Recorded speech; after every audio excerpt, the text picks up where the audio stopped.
ಶಿವಮೊಗ್ಗ ಮಹಾನಗರ ಪಾಲಿಕೆ ಚುನಾವಣೆ ವಿಚಾರ ಆಗಾಗ್ಗೆ ವಿವಾದಕ್ಕೆ ಒಳಗಾಗ್ತಾ ಇರುತ್ತೆ. ಅದೇ ರೀತಿ ಈ ಬಾರಿಯೂ ಮಾಜಿ ಸಚಿವ ಕೆಎಸ್ ಈಶ್ವರಪ್ಪ ಚುನಾವಣೆ ಆಯುಕ್ತರ ವಿರುದ್ಧ ಗುಡುಗಿದ್ದಾರೆ. ಶಿವಮೊಗ್ಗ ಮಹಾನಗರ ಪಾಲಿಕೆಯಲ್ಲಿ ಯಾವುದೇ ಚುನಾವಣೆ ಆಗಿಲ್ಲ. ಉಪಲೋಕಾಯುಕ್ತ ಫಣೀಂದ್ರ ಶಿವಮೊಗ್ಗಕ್ಕೆ ಆಗಮಿಸಿದ್ರು. ಈಗಲಾದರೂ ಚುನಾವಣಾ ಆಯೋಗ ಎಚ್ಚೆತ್ತುಕೊಳ್ಳುತ್ತಾ ಕಾದು ನೋಡಬೇಕು. ಪಾಲಿಕೆ ಚುನಾವಣೆ ನಡೆಯದಿದ್ರೆ ಚುನಾವಣೆ ಆಯುಕ್ತರ ಮನೆ ಮುಂದೆ ಪ್ರತಿಭಟನೆ ಮಾಡ್ತೇವೆ ಎಂದು ಶಿವಮೊಗ್ಗದಲ್ಲಿ ನಡೆದ ಪತ್ರಿಕಾಗೋಷ್ಠಿಯಲ್ಲಿ ಈಶ್ವರಪ್ಪ ಹೇಳಿದ್ದಾರೆ. ಮೊನ್ನೆ ಶಿವಮೊಗ್ಗ ನಗರಕ್ಕೆ ಲೋಕಾಯುಕ್ತರು ಬಂದ ನಂತರ ಲೋಕಾಯುಕ್ತರ ಪರವಾಗಿ ಉಪಲೋಕಾಯುಕ್ತರು ಬಂದಿದ್ದು ಆಯ್ತು. ಲೋಕಾಯುಕ್ತರು ಬಂದೋದ ನಂತರ ಶಿವಮೊಗ್ಗ ಮಹಾನಗರ ಪಾಲಿಕೆಯ ಆಡಳಿತ ಪರಿಸ್ಥಿತಿಯನ್ನ ಈಗಲಾದರೂ ಕೂಡ ರಾಜ್ಯ ಸರ್ಕಾರ ಗಮನಿಸಿದೆ ಅಂತ ನಾನು ಭಾವಿಸ್ತೇನೆ. ಪತ್ರಿಕೆ ಓದ್ತಾ ಇರೋಂಥ ಸಂದರ್ಭದಲ್ಲಿ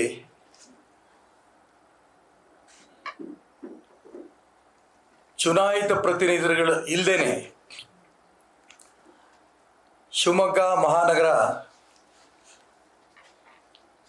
ಎಷ್ಟರ ಮಟ್ಟಿಗೆ ಕಸದ ತೊಟ್ಟಿಯಾಗಿದೆ ಅನ್ನೋಂಥ ಅಂಶವನ್ನ ಉಪಲೋಕಾಯುಕ್ತರು ಹೇಳಿದ್ದಾರೆ.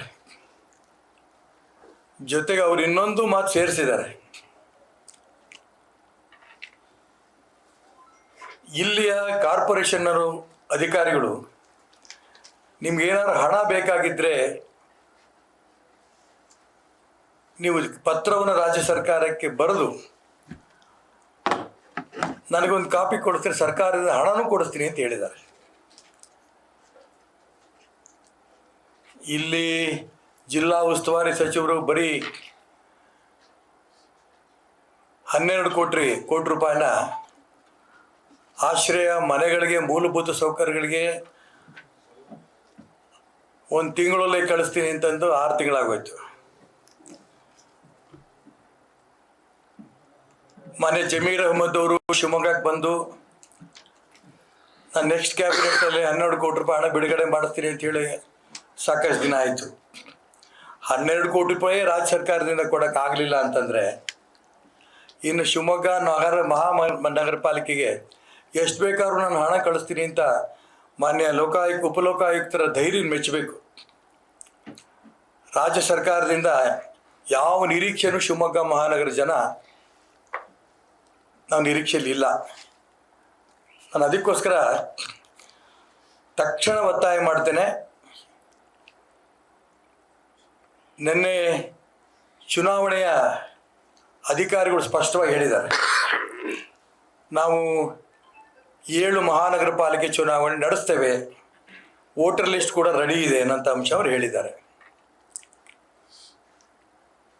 ರಾಜ್ಯ ಸರ್ಕಾರ ಮೀಸಲಾತಿಯನ್ನು ಘೋಷಣೆ ಮಾಡಿದ್ರೆ ಸರಿ, ಇಲ್ಲ ಅಂತಂದರೆ ಕೋರ್ಟಿನ ಮೊರೆ ಹೋಗಬೇಕಾಗತ್ತೆ, ಕೋರ್ಟಿನ ಅನುಮತಿ ಪಡೆದು ನಾವು ಚುನಾವಣೆ ನಡೆಸಬೇಕಾಗತ್ತೆ ಅಂತ ಎಚ್ಚರಿಕೆಯೂ ಕೂಡ ರಾಜ್ಯ ಸರ್ಕಾರಕ್ಕೆ ಅವ್ರು ಕೊಟ್ಟಿದ್ದಾರೆ.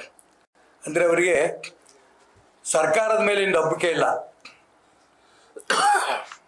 ಹಾಗಾಗಿ ನಾನು ಚುನಾವಣಾ ಆಯುಕ್ತರಿಗೆ ನಾನು ಈ ಸಂದರ್ಭದಲ್ಲಿ ಒತ್ತಾಯ ಮಾಡ್ತೇನೆ, ಈ ಸರ್ಕಾರವನ್ನು ನೆಚ್ಚಿಕೊಂಡು ಮೀಸಲಾತಿಯನ್ನು ಕೊಡ್ತಾರೆ ಅಂತ ನಂಬಿಕೆ ನಮಗಂತೂ ಖಂಡಿತ ಇಲ್ಲ. ಸರ್ಕಾರಕ್ಕೂ ಡೆಡ್ಲೈನ್ ಹಾಕಿ. ಈಗಾಗಲೇ ಕೋರ್ಟಿಂದ ಡೆಡ್ಲೈನ್ ಕೊಟ್ಟರು ಕೂಡ ಆ ದಿನಾಂಕದೊಳಗೆ ಮೀಸಲಾತಿನ ಅವ್ರು ಆಗಲೇ ಕೊಟ್ಟಿಲ್ಲ.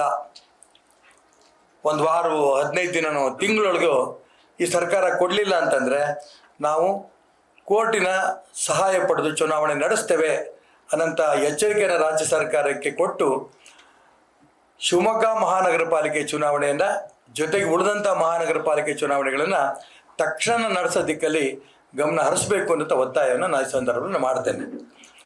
ಸರ್ಕಾರಕ್ಕೆ ಎಮ್ಮೆ ಚರ್ಮ. ಸರ್ಕಾರದ ವಿರುದ್ಧ ಏನೇ ಹೋರಾಟ ಮಾಡಿದ್ರು ಕೂಡ ಅವ್ರು ಚುನಾವಣೆ ನಡೆಸಲ್ಲ. ಇನ್ನು ಚುನಾವಣಾ ಆಯುಕ್ತರ ಹತ್ರನೇ ಅವ್ರ ಕಚೇರಿಗೆ ಮತ್ತೊಮ್ಮೆ ನಾವೆಲ್ಲ ಹೋಗಿ